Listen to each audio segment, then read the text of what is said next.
Bonjour Charlie Nelson. Vous êtes un des interprètes de Les eaux et forêts, un texte de Marguerite Duras, mis en scène par Michel Didyme, avec Brigitte Catillon et Catherine Matisse. Ce texte de Duras est assez étonnant. Est-ce que vous pouvez nous en parler ? Oui, je vais essayer. Disons que effectivement c'est un texte très étonnant. C'est ça qui nous a surpris, qui a surpris Michel, qui a ce projet depuis très longtemps. D'abord d'avoir une pièce de Marguerite Duras qui soit une pièce comique, qui soit une comédie, parce que c'est plutôt rare dans sa production. Et ensuite, elle a cette particularité quand même de contenir tous les thèmes chers à Marguerite Duras. Il y a plein de thèmes de son œuvre qui sont présents dans ce texte qui est plus profond qu'il n'en a l'air au premier abord. Au premier abord, on peut penser que c'est une comédie un peu légère, loufoque, théâtre de l'absurde. D'ailleurs, c'est vraiment marqué par cette époque-là. Voilà, je crois que 63, la pièce, elle avait vu Ionesco, ça se sent, ça se voit, elle avait vu La cantatrice chauve, Beckett, voilà, et on a parlé d'ailleurs d'un Beckett, d'un Godot féminin pour cette pièce-là, voilà. Donc voilà, il y a ces références-là, il y a cet arrière-fond là, mais c'est une pièce quand même qui a quand on la travaille, on découvre plein de choses, des profondeurs et justement ces thèmes de Marguerite Duras qui sont la catastrophe, délirer comme ça sur l'imaginer une épidémie de rage qui décime tout Paris avec le bois de Boulogne qui vient déferler dans la ville, qui prend la nature reprend ses droits, le lierre vient grimper sur la tour Eiffel, tout ça. Bon, cette invasion de la nature dans la civilisation. Le thème aussi de la femme tueuse, qui était un thème aussi. Elle a participé à cette revue sorcière, machin. Bon, ça c'est avec cette Madame Sénéchal qui a tué son mari, qui avoue à la fin que c'est elle qui a tué son mari. Le bal, enfin voilà, il y a quand même beaucoup de choses. Puis plein de petites références sur le fait quand elle dit à la fin, Madame Duvivier dit j'étais témoin de tout, partout, pour les passeports, etc. Et en fait, ça fait aussi référence à son activité pendant la guerre de résistante, etc. Voilà. Donc voilà, il y a quand même, il y a un fond, voilà. Donc effectivement, il y a trois personnages qui se rencontrent de façon fortuite, a priori. Il y a un événement qui est la morsure d'un mollet par un chien. Et à partir de là, ce trio va pendant une heure et demie, développer leurs sentiments et leurs relations. On a l'impression quand même que ce sont des gens extrêmement seuls et qui se saisissent de ce petit événement pour tout d'un coup lier et se raconter. Est-ce que vous êtes d'accord avec ça ? Oui, absolument. Effectivement, c'est des grandes solitudes, et à la fois cet homme qui est pris à partie avec ce chien qu'elle veut emmener,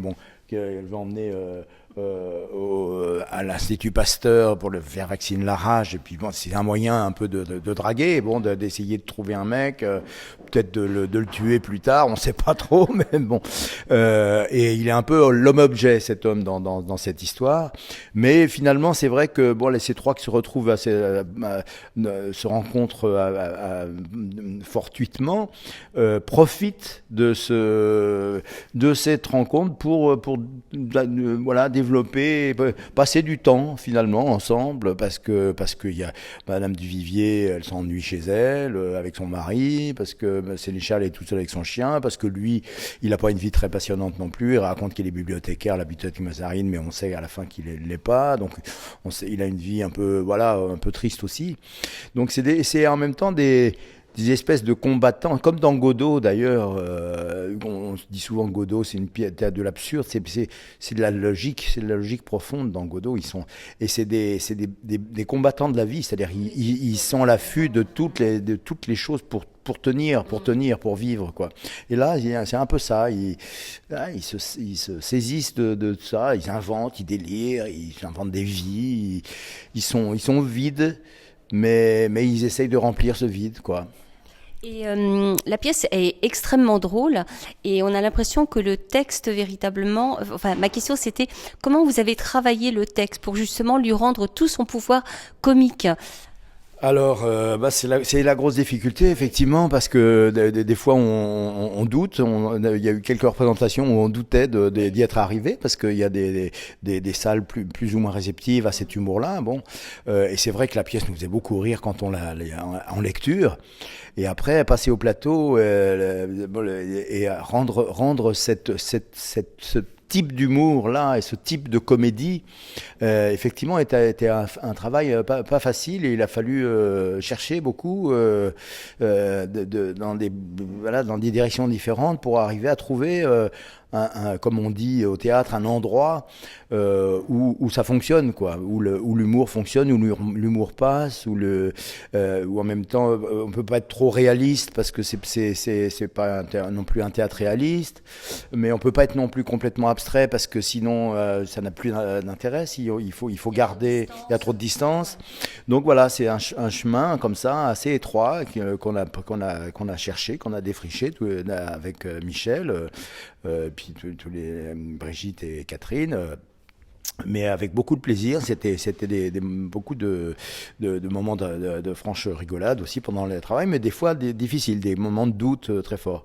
Et bon, alors on est arrivé à une forme qui des fois fonctionne, un peu comme ce soir ici à Malakoff, ça s'est très bien passé. Et puis il y a certaines salles où on sent que ça passe complètement au-dessus des gens, que les gens sont pas réceptifs à ce type d'humour, aussi parce que les gens viennent voir du Duras, et on n'est pas censé rire à Duras. Alors ça prend un bon moment avant que les gens se disent est-ce que je peux rire, est-ce que je peux m'autoriser à rire. Bon, alors voilà, c'est plein de cas de figure comme ça. Puis on l'a joué en Chine aussi. Alors là, c'était assez surréaliste de jouer cette pièce devant un public chinois. Pas beaucoup, non, parce que déjà il y a le problème de la traduction. J'imagine, je ne sais pas comment c'était traduit, donc c'était un peu surréaliste. Il y avait une dimension surréaliste en plus. Oui, enfin pas toujours, parce que des fois c'était difficile. Bon, c'était une grande solitude aussi, mais voilà, c'était un théâtre de l'absurde puissance 10, ouais. Et sinon, ce qui frappe aussi pour le spectateur, c'est le travail très découpé sur le corps.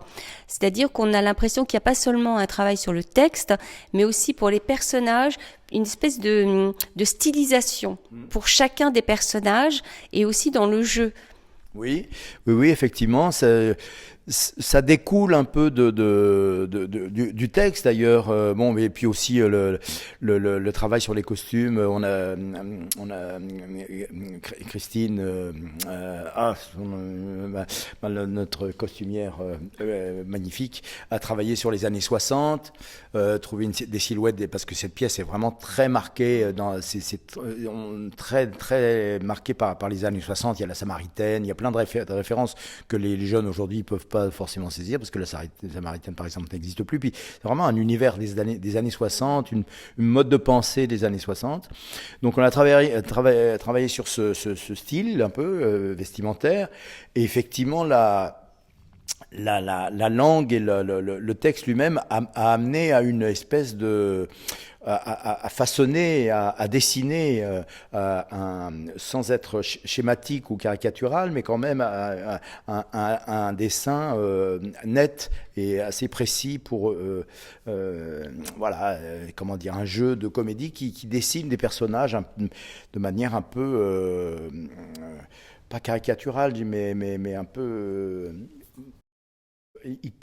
peut-être hyper réaliste, peut-être un petit peu tordu, un petit peu qui sont pas tout à fait comme dans le naturaliste, réaliste. Il y a la base, mais c'est un petit peu comme oui, ce sont des figures.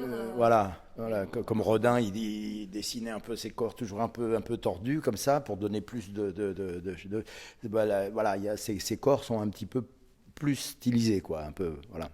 Donc je crois que c'était votre dernière représentation à Malakoff.